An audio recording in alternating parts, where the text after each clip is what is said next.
শুভেচ্ছা,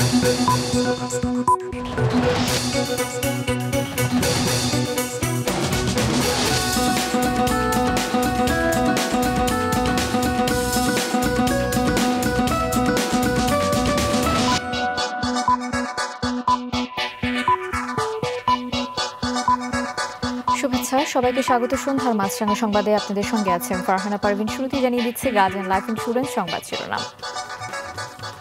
কাল সংসদে উপস্থাপন হবে প্রায় ৮ লাখ কোটি টাকার নতুন অর্থ বছরের বাজেট, যা বর্তমান বাজেটের চেয়ে ৪.৫% মতো বড়। ঘাটতি থাকছে ২.৫ লাখ কোটি টাকার বেশি। সামান্য দেওয়া হয়েছে মূল্যস্ফীতি নিয়ন্ত্রণকে। সুখী, সমৃদ্ধ, উন্নত, স্মার্ট বাংলাদেশ বিনির্মাণের লক্ষ্য রাখা হয়েছে নতুন বাজেটে। মালয়েশিয়ায় কর্মী পাঠানো সংক্রান্ত জটিলতা খতিয়ে দেখা হচ্ছে জানিয়েছেন প্রধানমন্ত্রী। বিকেলে সংসদের বাজেট অধিবেশনের প্রথম দিনে প্রশ্নোত্তরে তিনি আরও জানান, মালয়েশিয়ার শ্রমবাজারে অরাজকতায় দায়ীদের বিচার হবে। উন্নয়নের ধারা অব্যাহত রাখতে স্বচ্ছতা এবং জবাবদিহিতার সঙ্গে দ্রুত প্রকল্প বাস্তবায়নের তাগিদ দেন তিনি। দুদকের তলবে আগামীকাল হাজির হচ্ছে না সাবেক আইজিপি বেনজির আহমেদ। আইনজীবীর মাধ্যমে 15 দিনের সময় চেয়ে আবেদন করেছেন তিনি। আজ এই তথ্য দিয়ে দুদক কমিশনার জহুরুল হক জানান, আত্মপক্ষ সমর্থনের সুযোগ পেতে সময় চেয়েছেন তিনি। এদিকে দুদকের আইনজীবী জানিয়েছেন, তার বিরুদ্ধে অনুসন্ধান দ্রুততার সঙ্গে চলছে। শুনছিলেন শিরোনাম, এবার বিস্তারিত সংবাদ। কাল জাতীয় সংসদে 2024-25 অর্থ বছরের বাজেট পেশ করতে যাচ্ছেন অর্থমন্ত্রী। এই বাজেটের আকার হবে 7,97,000 কোটি টাকা, যা চলতি অর্থ বছরের চেয়ে মাত্র 4.5% মতো বেশি। প্রস্তাবিত বাজেটে ঘাটতির পরিমাণ থাকছে 2,56,000 কোটি টাকা। আরও জানাচ্ছেন রায়হান শোভন। চলতি মেয়াদে সরকারের প্রথম বাজেট, সেই বাজেটের সম্ভাব্য আকার 7,97,000 কোটি টাকা, যা শেষ হতে চলা অর্থ বছরের বাজেটের থেকে মাত্র 4.5 ভাগ বড়। হিসেব বলছে, নতুন বাজেটের 1/3 অর্থ ব্যয় হবে বার্ষিক উন্নয়ন কর্মসূচিতে। বাকি 64% বড় অংশই চলে যাবে সরকারি কর্মকর্তা কর্মচারীদের বেতন ভাতায়। আগে নেওয়া ঋণের সুদ পরিশোধে এবার ব্যয় হবে 1,13,000 কোটি টাকা। গেল বছরও যা ছিল 95,000 কোটি টাকার কম। এই পুরো এডিপির বাস্তবায়ন এটা কিন্তু ধার করতে হয়। তখন সমস্যাটা হচ্ছে বাজেটের ওইখানে যে এত বিপুল ধার সরকারের পক্ষে বহন করা সম্ভব কিনা, এবং 2 নম্বর হচ্ছে যে এটা ইম্প্যাক্টটা অর্থনীতিতে কি পড়ছে। সরকার আশা করছে বাজেটের 5,41,000 কোটি টাকা আসবে রাজস্ব থেকে, অর্থাৎ চলতি বছরের চেয়ে 41,000 কোটি টাকা বেশি। এই বাড়তি আয়ের বড় অংশই জাতীয় রাজস্ব বোর্ডকে দিয়ে আয় করতে চায় সরকার। এজন্য সংস্থাটিকে 4,80,000 কোটি টাকার লক্ষ্য দেওয়া হচ্ছে। চলতি বাজেটে এনবিআরকে 4,30,000 কোটি টাকার লক্ষ্য দেওয়া হয়েছিল, যদিও তার ধারে কাছেও পৌঁছাতে পারেনি সংস্থাটি। রাজস্ব কিন্তু একটা বিশাল সোর্স, যেটা দিয়ে আমরা কিন্তু আমাদের সব সমস্যার সমাধান করতে পারি, কিন্তু আমরা পারছি না, আমরা ব্যর্থ। ওইটাকেই সবচেয়ে বেশি প্রাধান্য দেবো আমি। পেন্ডিং দ্যাট সরকারের ঘাটতি থাকবে, এবং সেই ঘাটতি অভ্যন্তরীণ সোর্সটাকে খুব স্ট্রেন করছে, কারণ আমরা ব্যাংকিং খাতকে খুব দুর্বল করে ফেলেছি। সরকারের পরিকল্পনা অনুযায়ী 2024-25 অর্থ বছরের প্রস্তাবিত বাজেটে ঘাটতি থাকবে 2,56,000 কোটি টাকা, যা মোট দেশজ উৎপাদন বা জিডিপির 4.6%। পরিকল্পনা আছে ঋণের 35 ভাগ নেওয়া হবে বিদেশি উৎস থেকে। 4,500 কোটি টাকার মতো প্রত্যাশা করা হচ্ছে অনুদান হিসেবে। আর চড়া সুদে স্থানীয় ব্যাংকিং ব্যবস্থা থেকে ধার নেওয়া হবে 1,37,000 কোটি টাকা। কিছু আসবে সঞ্চয়পত্র বিক্রি করেও। টোটাল আমাদের হয়তো 1,60,000 1,70,000 কোটি টাকা হয়তো ডিপোজিট হবে। তাতে সরকারি যদি 1,40,000 কোটি টাকা নিয়ে নেয়, তাহলে ব্যক্তি খাত তো না খেয়ে মরবে। ওই জায়গাটাতে একটা বড় সমস্যা আছে। টানা চতুর্থ মেয়াদের সরকার গঠনের পর প্রথম বাজেট দিতে যাচ্ছে সরকার নতুন এক অর্থমন্ত্রীর হাত ধরে, যেখানে মূল্যস্ফীতির লাগাম টানতে ব্যয়ে সঞ্চয়ী হবার হিসেব মিলেছে। বিপরীতে বৈদেশিক মুদ্রার ঘাটতির এই সময়ে আয় বাড়াতে জনগণের উপর বাড়তি করের বোঝা বাড়ানোর উদ্যোগও দেখা গেছে। আর এই দুয়ের মিশেলে সুখী, সমৃদ্ধ, উন্নত ও স্মার্ট বাংলাদেশ বিনির্মাণের প্রত্যয় জানাবেন অর্থমন্ত্রী। আসছে অর্থ বছরের বাজেটে এই জাতীয় সংসদে। রায়হান শোভন, মাছরাঙা সংবাদ, ঢাকা। আসছে অর্থ বছরের বাজেটে ঢালাওভাবে কালো টাকা সাদা করার সুযোগ দেওয়া হচ্ছে। ছাড় দেওয়া হবে কর্পোরেট করে, তবে মোবাইল ফোন এবং ইন্টারনেট ব্যবহারের খরচ বাড়ছে। বাতিল হবে সংসদ সদস্যদের শুল্কমুক্ত গাড়ি আমদানির সুবিধাও। ফাতিমাতুজ জোহরার রিপোর্ট। বিদেশ থেকে গাড়ি আমদানিতে কোনো কর দিতে হয় না সংসদ সদস্যদের। সংসদের 5 বছরের মেয়াদে একটি করে এমন শুল্কমুক্ত গাড়ি কেনার সুযোগ পান এমপিরা। তবে আসছে অর্থবছর থেকে এই সুবিধা আর নাও থাকতে পারে। জানা গেছে সংসদ সদস্যদের গাড়ি আমদানিতে 25% শুল্ক ও 15% মূসক আরোপের প্রস্তাব করবেন অর্থমন্ত্রী প্রস্তাবিত বাজেটে। তবে ব্যবসায়ীদের কিছুটা ছাড় দেওয়ার আভাস মিলেছে। জানা গেছে পুঁজিবাজারে তালিকাভুক্ত কোম্পানির কর হার বর্তমানে 22.5% থেকে কমিয়ে 20% করা হবে। আর পুঁজিবাজারে তালিকাভুক্ত নয় এমন প্রতিষ্ঠানও 2.5% করে ছাড় পাবে। তবে দুই পক্ষেই লেনদেনের কিছু শর্ত মানতে হবে। তবে ব্যক্তি শ্রেণীর করদাতাদের জন্য কোনো সুখবর থাকছে না বাজেটে। বাড়ছে না করমুক্ত আয়সীমা, আগের মতোই থাকছে ন্যূনতম কর। তবে কালো টাকার মালিকদের জন্য উদারতা দেখানো হতে পারে আসছে বাজেটে। জানা গেছে নির্ধারিত করের বাইরে মাত্র 15% জরিমানা কর দিয়েই কালো টাকা সাদা করা যাবে নতুন অর্থ বছরে। বলা হয়েছে আইনে যাই থাকুক না কেন অবৈধ অর্থ উপার্জনকারীরা ফ্ল্যাট, জমি ও নগদ অর্থের ওপর ওই জরিমানা দিয়ে টাকা বৈধ করার সুযোগ পাবেন। যদিও 2 বছর আগে এমন সুযোগ রাখা হলেও খুব একটা সাড়া মেলেনি। পরিবর্তন আনা হচ্ছে লাগেজ বিধিমালা।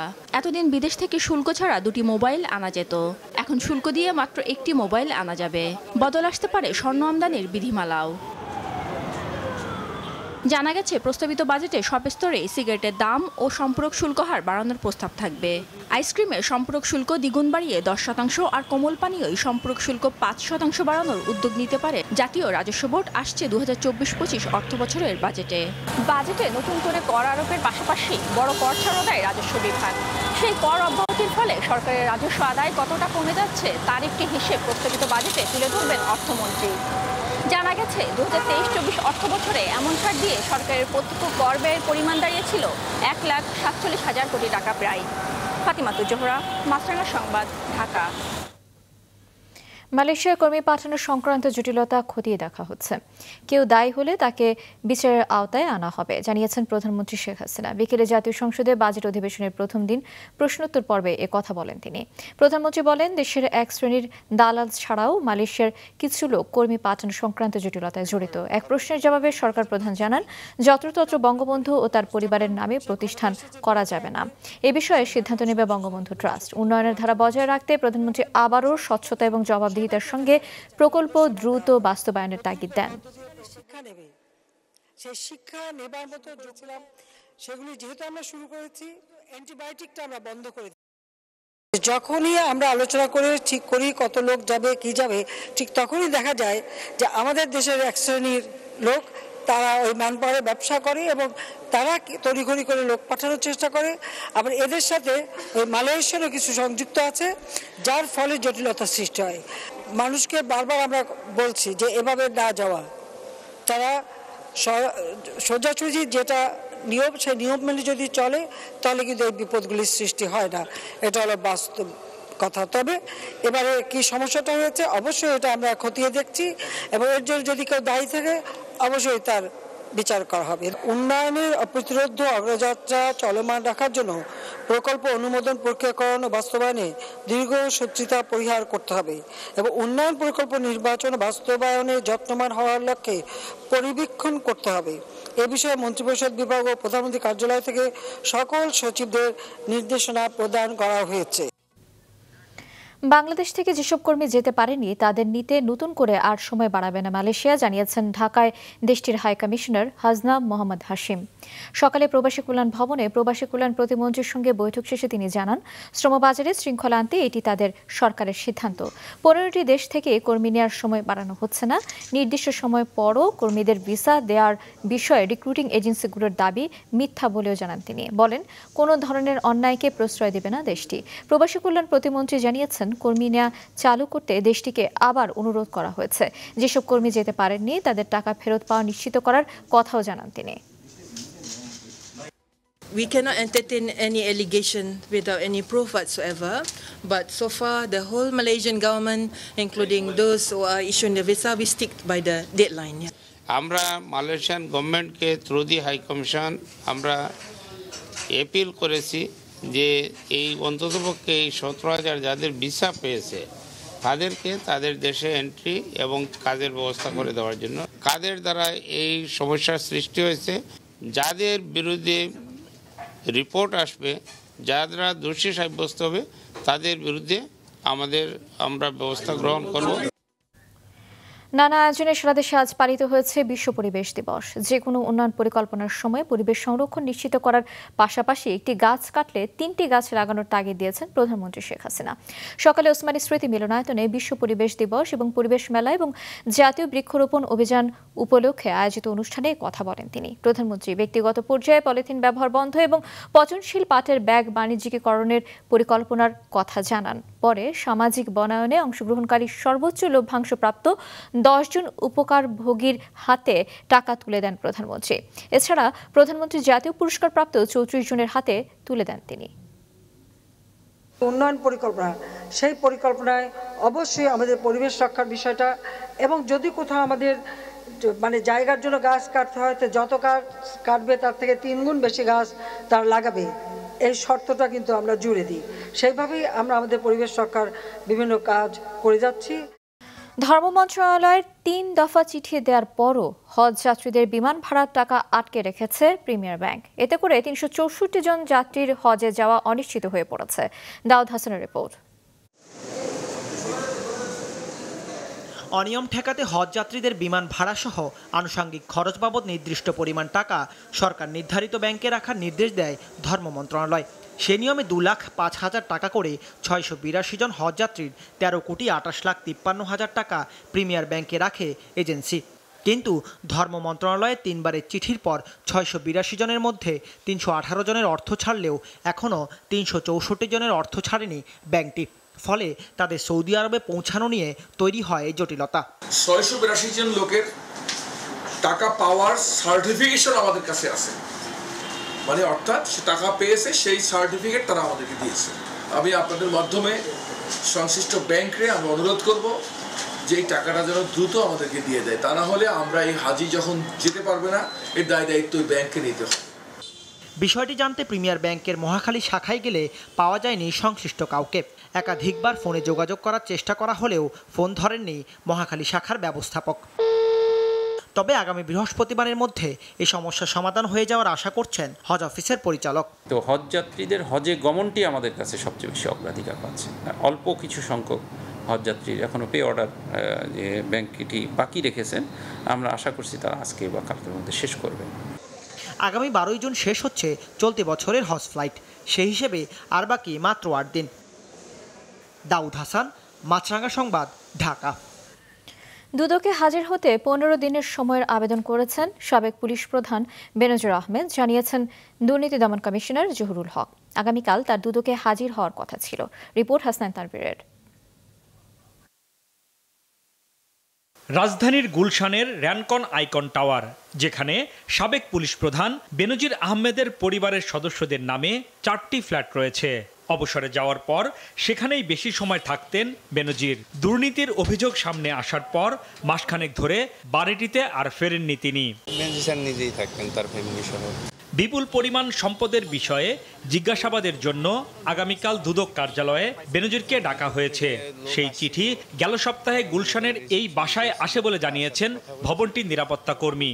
দুদক থেকে লোক আসছিল, পরে মনে করেন রিসিপশনে এসেছিল, তার সাথে কথা বলে চলে গেছে। বিকেলে দুদক কমিশনার জানান, আত্মপক্ষ সমর্থনের সুযোগ পেতে দুদকের কাছে সময় চেয়ে আইনজীবীর মাধ্যমে আবেদন করেছেন বেনজির। শুনেছি যে 15 দিনের সময় চাইতে পারে, কত চেয়েছেন জানেন, আইনে বলা আছে 15 দিন পর্যন্ত সময়। যদি সন্তুষ্ট হয়, অনুসন্ধান কর্মকর্তা সন্তুষ্ট হয়, সে সময় মঞ্জুর করতে পারে। এদিকে দুদকের আইনজীবী জানান, বেনজিরের বিরুদ্ধে অনুসন্ধান দ্রুততার সাথে চলছে। এখন পর্যন্ত পাওয়া নথি যাচাই বাছাই হচ্ছে। দুদকের অনুসন্ধানের যে তথ্যপত্র আসে রেকর্ড ভিত্তিক, তার উপর ভিত্তি করে কমিশন সিদ্ধান্ত নেবে মামলা হবে কিনা। আগামী 9 জুন বেনজিরের স্ত্রী জিশান মির্জা ও তার 3 মেয়েকে দুদকে তলব করা হয়েছে। গত 4 মে বেনজির আহমেদ সপরিবারে দেশ ছেড়েছেন বলে জানা গেছে। হাসনাইন তানভীর, মাছরাঙা সংবাদ, ঢাকা। ভারতের নির্বাচন প্রসঙ্গ, সব ঠিক থাকলে ভারতের তৃতীয়বারের জন্য সরকার গঠন করতে চলেছে বিজেপি নেতৃত্বাধীন এনডিএ জোট। অন্যতম শরিক অন্ধ্রপ্রদেশের চন্দ্রবাবু নাইডু এবং বিহারের নীতিশ কুমার সমর্থন দিয়েছেন বিজেপিকে। আগামী 8 জুন শনিবার প্রধানমন্ত্রী হিসেবে শপথ নিতে পারেন নরেন্দ্র মোদী। Desk report. নির্বাচনের ফল ঘোষণার একদিন পর নিয়ম মেনে পদ থেকে সরে দাঁড়ালেন ভারতের প্রধানমন্ত্রী নরেন্দ্র মোদী। রাষ্ট্রপতি ভবনে গিয়ে পদত্যাগ করলে তার ইস্তফা গ্রহণ করেন দ্রৌপদী মুর্মু। ভোট পর্ব শেষ হতেই জোট ভাঙা করার যে খেলা শুরুর ইঙ্গিত মিলেছিল তা জমে ওঠার আগেই মোদী পরিষ্কার করলেন সরকার গঠনের প্রস্তুতি নেই, শরিকদের নিয়েই দেশ চালাবে বিজেপি। এরই মধ্যে জোট সঙ্গীদের সঙ্গে আলাপ করে সরকারের রূপরেখা তৈরির কাজেও হাত দিয়েছে বিজেপি নেতৃত্ব। দিল্লিতে নরেন্দ্র মোদীর সাথে বৈঠক করেছেন জোটে থাকা অন্ধ্রপ্রদেশের চন্দ্রবাবু নাইডু ও বিহারের নীতিশ কুমার। সরকারের অংশ হতে রাজি তারা। বিজেপির 240টি বাদে এই দুই দলের ঝুলিতে রয়েছে 28টি আসন। এনডিএ জোটের বাকি 10টি দল 16টি আসনে জিতেছে। সব মিলিয়ে জোট পেয়েছে 293 আসন। কংগ্রেস নেতৃত্বাধীন ইন্ডিয়া জোট 234টি আসন পেয়ে এবার বেশ শক্তিশালী রূপে আত্মপ্রকাশ করেছে। পরবর্তী করণীয় ঠিক করতে আজ দিনভর তারাও বেশ কয়েকটি বৈঠক করেছে। জাহিদুর রহমান, মাছরাঙা নিউজ ডেস্ক। চতুর্থ ধাপের 7টি উপজেলা পরিষদ নির্বাচনে ভোট গ্রহণ শেষে চলছে গণনা। সকাল 8টা থেকে বিকেল 4টা পর্যন্ত ভোট চলে। রাজশাহী এবং কুমিল্লা সহ কিছু এলাকায় বিচ্ছিন্ন সহিংসতার খবর পাওয়া গেছে। সিলেটে বন্যার পানি এবং বৃষ্টি উপেক্ষা করে ভোট দিতে যেতে হয় ভোটারদের। এ ধাপে উপজেলা পরিষদ নির্বাচনে মোট প্রার্থী 721 জন। এর মধ্যে চেয়ারম্যান পদে 251, ভাইস চেয়ারম্যান 265 এবং নারী ভাইস চেয়ারম্যান পদে 205 জন। বিকেলে ভোট শেষে সিইসি জানান 5146টি কেন্দ্রের মধ্যে প্রাপ্ত 2089টি কেন্দ্রের ফলাফল অনুযায়ী 34% বেশি ভোট পড়েছে। আমরা খুবই সন্তুষ্ট, নির্বাচনটা শান্তিপূর্ণ হয়েছে। মেজর কোনো ইনসিডেন্ট, আমরা বিশেষ করে সহিংসতা হয়নি, সেটা একদিক থেকে স্যাটিসফাইং একটা ইস্যু। কিন্তু এগুলো বিচার বিশ্লেষণ, এগুলো পলিটিক্যাল বিচার বিশ্লেষণটা আমরা এখন করতে পারবো না। এইচএসসি পরীক্ষা নকলমুক্ত পরিবেশে সুষ্ঠু ও সুন্দর পরিবেশে অনুষ্ঠানের জন্য 29 জুন থেকে 11 অগস্ট পর্যন্ত দেশের সকল কোচিং সেন্টার বন্ধ রাখার নির্দেশনা দিয়েছে শিক্ষা মন্ত্রণালয়। আসন্ন এইচএসসি পরীক্ষার সার্বিক কার্যক্রম নিয়ে দুপুরে মন্ত্রণালয়ের সভাকক্ষে ব্রিফিংয়ে এ কথা বলেন শিক্ষামন্ত্রী মুহিবুল হাসান চৌধুরী। মন্ত্রী জানান, প্রতিবছর এপ্রিল মাসের প্রথম সপ্তাহে এই পরীক্ষা শুরু হওয়ার কথা থাকলেও কোভিড-19 অতিমারির কারণে গত 3 বছর এটি সম্ভব হয়নি। বর্তমানে এই পরিস্থিতি কাটিয়ে ওঠার চেষ্টা করা হচ্ছে। এবারে মোট পরীক্ষার্থীর সংখ্যা 14,50,790 জন। 2023 সালের তুলনায় এবছর পরীক্ষার্থী বেড়েছে 91,448 জন। র্যাবকে আরও আধুনিক এবং ত্রিমাত্রিক স্মার্ট বাহিনী হিসেবে গড়ে তুলতে চান এলিট ফোর্সটির নতুন মহাপরিচালক ব্যারিস্টার মোহাম্মদ হারুনুর রশিদ। পুলিশের অতিরিক্ত আইজিপি হারুনুর রশিদ আজ র্যাব প্রধান হিসেবে যোগ দিয়ে বঙ্গবন্ধুর প্রতিকৃতি 15 অগস্ট নিহত বনানীতে বঙ্গবন্ধু পরিবারের সদস্যদের কবরে ফুল দিয়ে শ্রদ্ধা জানানোর শেষে এমন মন্তব্য করেন। তবে র্যাবের ভাবমূর্তি এবং যুক্তরাষ্ট্রের নিষেধাজ্ঞা নিয়ে প্রশ্ন করা হলে এ বিষয়ে সরাসরি কোনো প্রশ্নের উত্তর দেননি বাহিনীর নতুন প্রধান। সাগররুনি হত্যাকাণ্ডের তদন্তের দায়িত্ব থাকা র্যাব এবার বিষয়টির সুরাহা করতে পারবে কিনা এমন প্রশ্নের উত্তরে র্যাবের নতুন ডিজি জানান, তিনি আন্তরিকতার সঙ্গে বিষয়টি দেখবেন।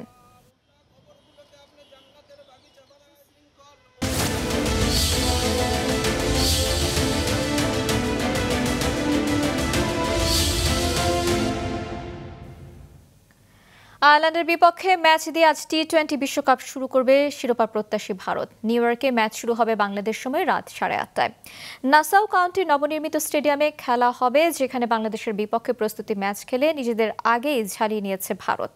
কাগজে কলমে ভারতের চেয়ে অনেক পিছিয়ে আয়ারল্যান্ড। মূলত ভারতের লম্বা ব্যাটিং লাইন আপের বিপক্ষে কঠিন পরীক্ষা দিতে হবে আইরিশ বোলারদের। টি-20তে দুই দলের 7 বারের দেখায় কখনোই হারেনি ভারত। তবে বিশ্বমঞ্চে বড় দলগুলোর বিপক্ষে চমক দেখানোর অতীত রেকর্ড রয়েছে আইরিশদের। তাই ম্যাচটি সহজ হবে না বলে মনে করেন ভারতীয় কোচ রাহুল দ্রাবিড়।